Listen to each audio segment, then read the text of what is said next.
Após sua ligação com o presidente ucraniano Zelensky hoje, você pretende falar com o presidente russo Putin em um futuro próximo? Vou sim. Estamos tendo um diálogo muito bom. Eu resolvi 7 guerras. Aquela que eu achei que talvez fosse uma das mais fáceis, sabe aquela sensação? Você acha que uma coisa vai ser mais fácil, mas acaba sendo um pouco mais difícil. Bem mais difícil. O presidente Trump trabalhando para garantir esse acordo de paz e agora aumentando a pressão sobre os aliados europeus para que parem de comprar petróleo russo, financiando a guerra na Ucrânia. Ele diz que é cerca de $1 bilhão.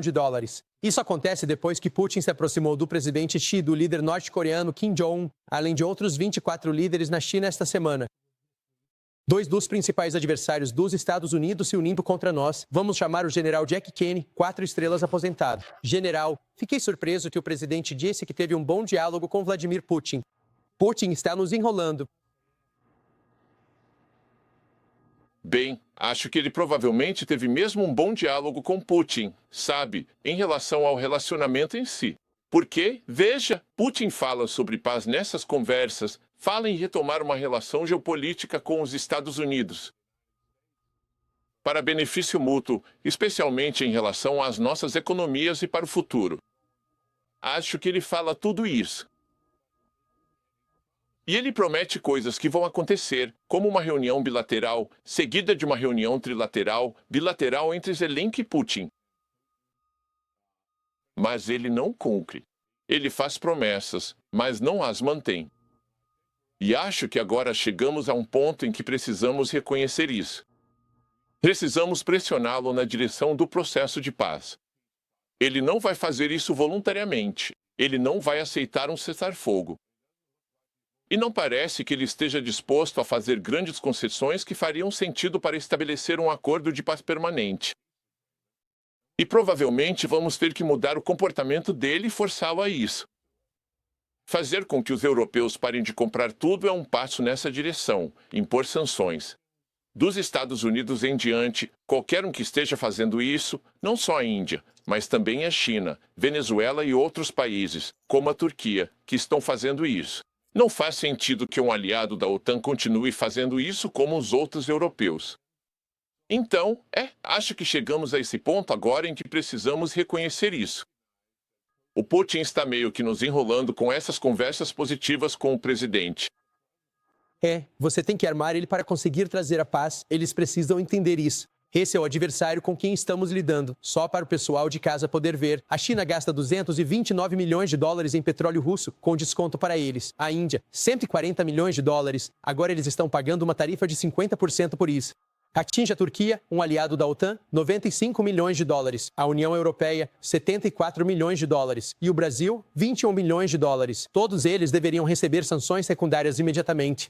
Então, especialmente depois da cena que vimos esta semana, com Vladimir Putin e o líder russo tentando descrever uma nova ordem mundial. Quais são seus pensamentos sobre o que você presenciou com os 10 mil desfile de homens na China? Olha, veja bem, quero dizer, nós já estamos acostumados com esses países adversários em seu próprio território. Com aqueles soldados robóticos, marchando em passo de ganso, todos coreografados, exibindo todas as armas modernas de guerra que possuem. E o que é diferente nisso não é o desfile em si, mas o fato da simbologia desses 3 países adversários se unindo. A mudança geopolítica mais significativa que ocorreu entre o primeiro mandato do governo Trump e o segundo mandato do governo Trump é o que presenciamos ali. E isso é a conivência, a cooperação e a coordenação que 4 países têm tido, 3 deles representados ali: China, Rússia e, obviamente, o que está acontecendo, o que aconteceu com a Coreia do Norte e o Irã. Essa é a grande mudança geopolítica e precisamos reconhecer que essa aliança é real e podemos vê-la se manifestando na Ucrânia. Todos eles estão apostando no sucesso da Rússia na Ucrânia. Eles sabem que, se a Rússia perder, eles também perdem. Esse é o mundo.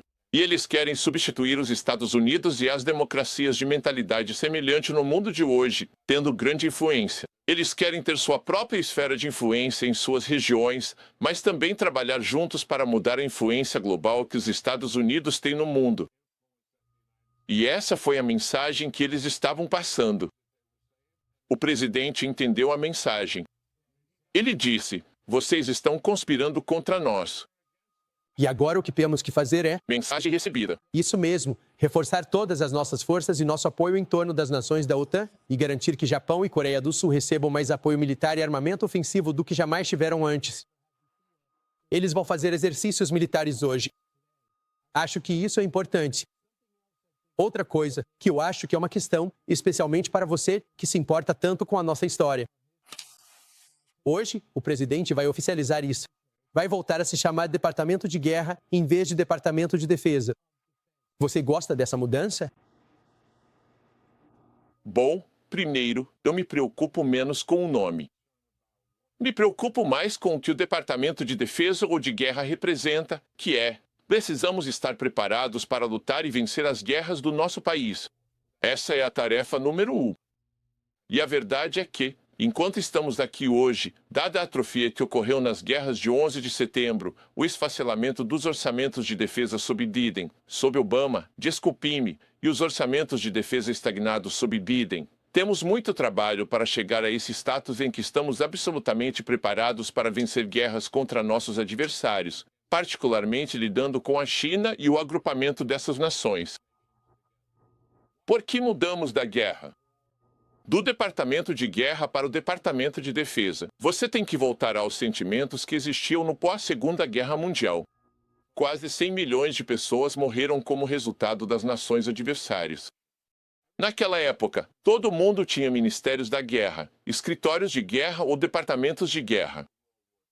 Depois da Segunda Guerra Mundial, porque as pessoas queriam paz e estabilidade, e para evitar que a guerra acontecesse, passaram a ter departamentos de defesa ou ministérios da defesa.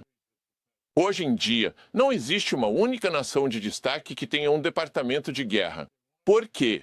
Porque eles queriam se afastar da conotação agressiva que o departamento de guerra tinha e de seu caráter imperialista. Os adversários, que tinham departamentos de guerra, como Japão e Alemanha, buscavam a conquista. E nós não estamos atrás de conquista. Então, esse foi o motivo pelo qual o Congresso fez a mudança, refletindo esse pensamento. O que me preocupa é estarmos preparados para lutar e vencer as guerras do nosso país, e temos muito trabalho a fazer para voltar a esse patamar.